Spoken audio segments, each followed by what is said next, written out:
Fast आढावा. उद्धव ठाकरेंच्या शिवसेनेच्या मोर्चावरून मुख्यमंत्री देवेंद्र फडणवीसांनी निशाणा साधलाय. उद्धव ठाकरेंनी आधी आरशात पाहावं, त्यानंतर मोर्चे काढावेत असा टोला मुख्यमंत्र्यांनी लगावलाय. त्यामुळे मोर्चाच्या माध्यमातून उद्धव ठाकरे आता मुख्यमंत्री फडणवीसांना काय प्रत्युत्तर देणार हे पाहणं महत्त्वाचं ठरेल. उद्धव ठाकरेंनी ज्या घोषणा केल्या त्यांनी 20,000 कोटी रुपयाची कर्जमाफी केली. त्याच्या 3 वर्ष आधी आम्ही 20,000 कोटी रुपयाची कर्जमाफी केली. 2.5 वर्षात कुठली कवडी दिली नाही. त्याचे 16 लाख शेतकऱ्यांचे पैसे आमचं सरकार आल्यानंतर आम्ही दिले. दरम्यान एकनाथ शिंदेंनी उद्धव ठाकरेंवर जोरदार निशाणा साधलाय. आता हंबरडा फोडून काय करणार असा खोचक सवाल करत एकनाथ शिंदेंनी ठाकरेंच्या मोर्चावरून टीका केली आहे. तर नुकसानग्रस्तांना महायुती सरकार एवढं मोठं पॅकेज देईल हे विरोधी पक्षातील नेत्यांना स्वप्नातही वाटलं नव्हतं असं एकनाथ शिंदे म्हणाले. आम्ही कायम शेतकऱ्यांच्या पाठीशी असल्याची ग्वाही देखील उपमुख्यमंत्री शिंदेंनी दिली आहे. हंबरडा कुठं फोडणार, किती वेळा फोडणार? जेव्हा तुमचे खुर्ची गेली तेव्हा हंबरडा फोडला, तुमचे आमदार गेले तेव्हा हंबरडा फोडला, आता लोकसभा गेली तेव्हा हंबरडा फोडला, विधानसभेत 120 जागा 100 लढवून 20 आले तेव्हा हंबरडा फोडला. अरे आता थोडा हंबरडा बाकी ठेवा, अजून बाकी काय काय फोडायचं बाकी आहे. उद्धव ठाकरेंनी आयोजित केलेल्या हंबरडा मोर्चावर मंत्री संजय शिरसाट यांनी प्रतिक्रिया दिली आहे. नाव ठेवण्याचा नवीन ट्रेंडच आलाय. हंबरडा कसला शेतकरी रडतोय, आत्महत्या करतोय, शेती उद्ध्वस्त झाली आहे, त्याचं नाव घेऊन हंबरडा मोर्चा काढतायत, तुम्ही मदत करा ना असं शिरसाट म्हणाले. तर मोर्चा म्हणजे यांचं राजकारण आणि नौटंकी आहे असंही शिरसाट म्हणाले. आता हे नाव ठेवण्याचं एक नवीन ट्रेंड आलेला आहे. हंबरडा कसला, शेतकरी तिथं रडतोय, आत्महत्या करतोय, त्याची शेती उद्ध्वस्त झाली आणि त्याचं नाव घेऊन हंबरडा मोर्चा काढतायत. त्यांना मदत करा ना.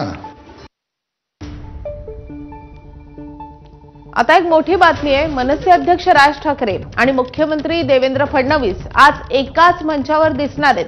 ज्येष्ठ अभिनेते आणि दिग्दर्शक महेश मांजरेकर यांच्या चित्रपटाच्या ट्रेलर लॉन्चिंग सोहळ्यामध्ये दोन्ही नेते उपस्थिती लावतील. आज संध्याकाळी 6 वाजता मुंबईतील लोअर परळ परिसरामध्ये मी शिवाजीराजे भोसले बोलतोय या चित्रपटाचा पुढचा भाग म्हणजेच पुन्हा शिवाजीराजे भोसले या चित्रपटाचा ट्रेलर लॉन्च सोहळा आयोजित करण्यात आलाय. या कार्यक्रमाला मनसे अध्यक्ष राज ठाकरे आणि मुख्यमंत्री देवेंद्र फडणवीस उपस्थित राहणार आहेत. एकीकडे राज आणि उद्धव ठाकरेंच्या युतीला आकार येत असताना फडणवीस आणि राज ठाकरे एकाच मंचावर येत असल्यानं राजकीय वर्तुळामध्ये चर्चांना उधाण आलंय.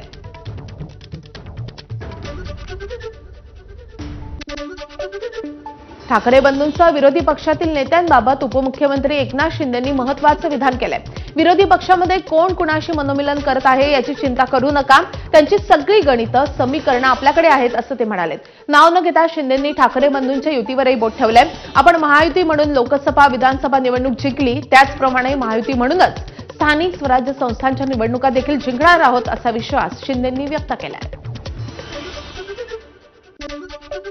मी आपल्याला एवढंच सांगतो, विरोधी पक्षात कोण कोणाशी युती करतोय, कोणाचं कोणाशी मनोमिलन होतंय याची चिंता तुम्ही करू नका. त्याची सगळी गणितं आणि समीकरणं आपल्याकडे आहे. आपण महायुती म्हणून लोकसभा जिंकलेली आहे, महायुती म्हणून विधानसभा जिंकलेली आहे आणि महायुती म्हणून स्थानिक स्वराज्य संस्थाही जिंकणार. आता आणखी एक महत्त्वाची बातमी. नागपूरमधल्या कालच्या ओबीसी समाजाच्या मेळाव्यातून काँग्रेस नेते विजय वडेट्टीवार यांनी राज्य सरकारवर जोरदार टीका केली आहे. सरकार मनोज जरांगे यांच्यासमोर झुकले अशी टीका वडेट्टीवारांनी केली आहे. तर त्याला आता भाजपच्या जयकुमार गोरे यांनीही प्रत्युत्तर दिलंय.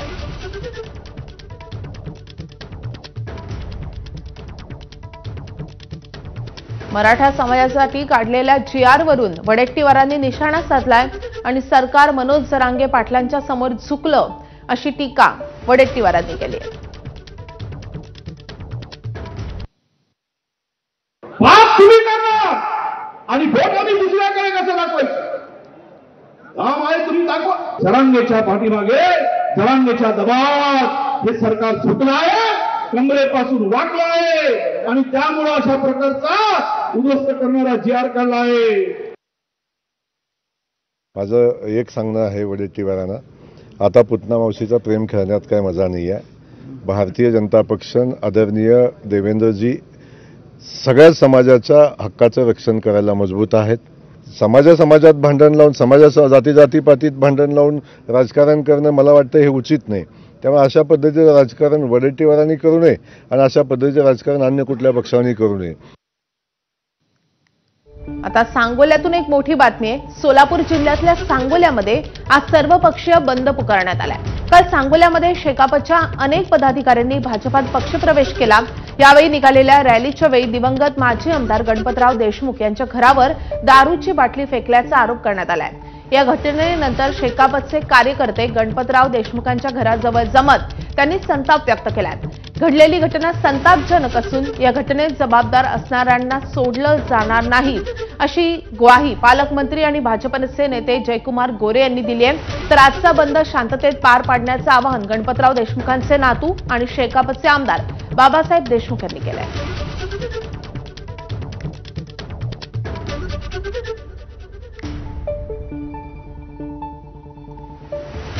जी आपण सांगोला बंदची हाक दिलेली आहे, हा निषेध व्यक्त करत असताना तमाम माझ्या जीवाभावाच्या तरुण सहकाऱ्यांना विनंती आहे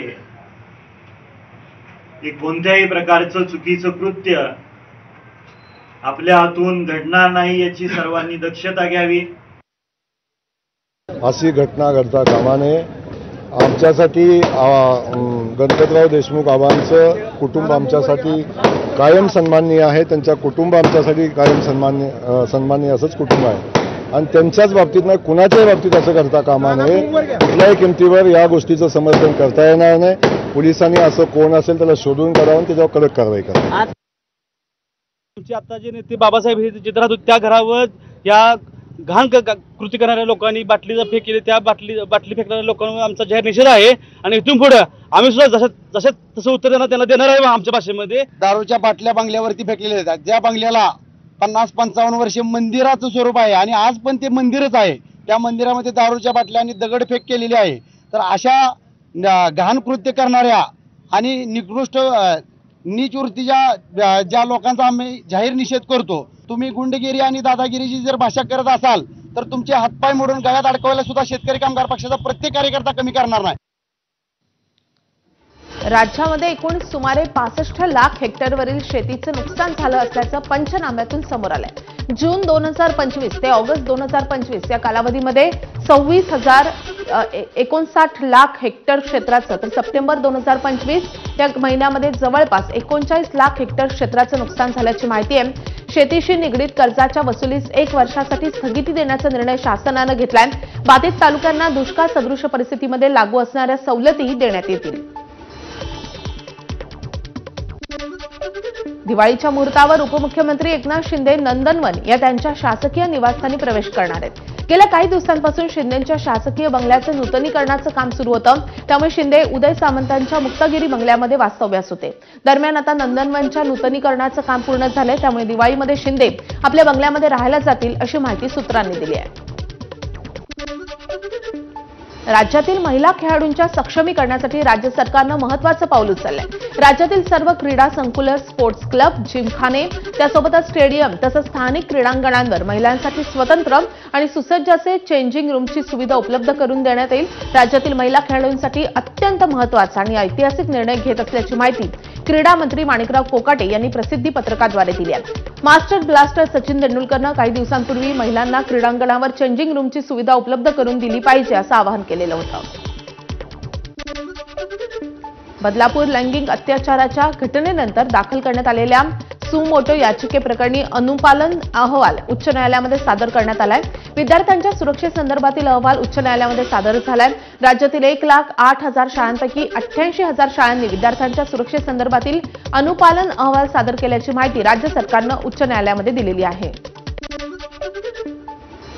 चिपी विमानतळावरची सेवा डिसेंबरपासून सुरू होणार असल्याची घोषणा पालकमंत्री नितेश राणेंनी केली आहे. मुख्यमंत्री फडणवीसांमुळे व्हीजेएफ तसेच व्हॅल्युएबल गॅप फंडिंगला परवानगी मिळाल्यामुळे उड्डाणाचा मार्ग मोकळा झाल्याचं त्यांनी म्हटलंय. नाईट लँडिंगची परवानगी मिळाल्यानं मोठ्या कंपन्या विमानसेवा पुरवतील असंही राणे म्हणाले. चिपी विमानतळासाठी सर्वात महत्त्वाचे म्हणजे VGF व्हॅल्युएबल गॅप फंडिंग हे आदरणीय मुख्यमंत्री देवेंद्र फडणवीस साहेबांच्या